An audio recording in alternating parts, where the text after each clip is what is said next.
The story is about squatters who took over a Beverly Hills, and some of the best part of Beverly Hills, in Beverly Glen, took over a house.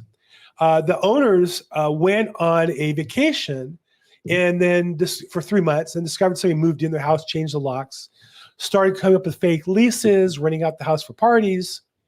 It's become a nightmare. And of course, welcome to Los Angeles. It's not in the city of Beverly Hills. It's in the Beverly Hills post office area, which is really unincorporated LA County, where, we worship the deadbeat squatter in Los Angeles. And so guess what? You have these mansions and people live near them, disappointed. And I wanted to read a quote from the article. This was just, where was this? This was just fantastic.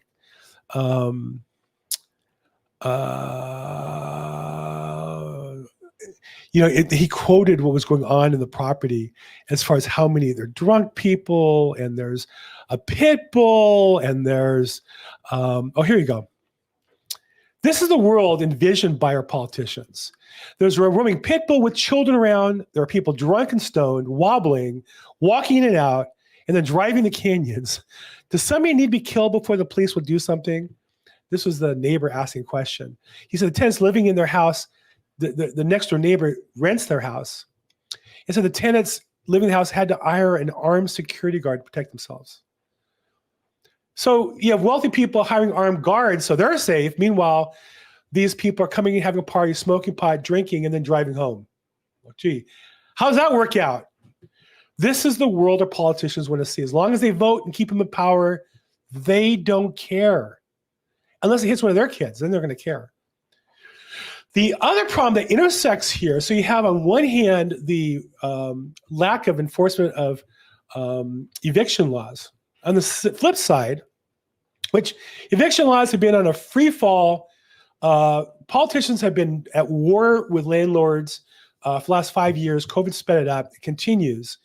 And it's almost impossible to evict people these days. And the other problem is these zombie properties, because the politicians, to solve every problem, just keep raising taxes. Well, there's consequences. And one is if you tax activity, people stop doing the activity. And if you tax profits on houses, people will stop selling houses. And so here's a case where these neighbors, in this case, the next door neighbor, they didn't sell the property like you might have thought. They rent it. Now, normally, a rental property doesn't make sense in terms of the economics of it. You're much better to cash out the money. The cash flow normally isn't good enough to justify being a rental. You would get better returns in other markets in a normal economy. However, in California, we, first off, the tax rate on the sale, even as a capital gains, is high. Second, California, I believe we don't recognize it as a capital gain. We tax it at the ordinary rate at 13%. Then on top of that, we have city and county taxes on sales of property. Then on top of that, we have the mansion tax that just came out. And then on top of that, if you're buying another property, now your property is assessed at your new purchase value, not the old value, and with reassessments, meaning you're paying more in property taxes. Not only that, it's hard to get property insurance in California today. All these reasons make it hard to sell. Why there's not as much inventory. Why somebody wealthy enough to live next door to this house and to hire an armed security guard can't buy the house because it's not for sale. Because the government has made it so onerous to sell property, it makes more sense to rent out and be next door to people who have a pit bull and parties with pot and alcohol and craziness going on. That's even happening in the hills of Beverly Hills. Unbelievable. You might think this is like the best area in Southern California, and this is going on.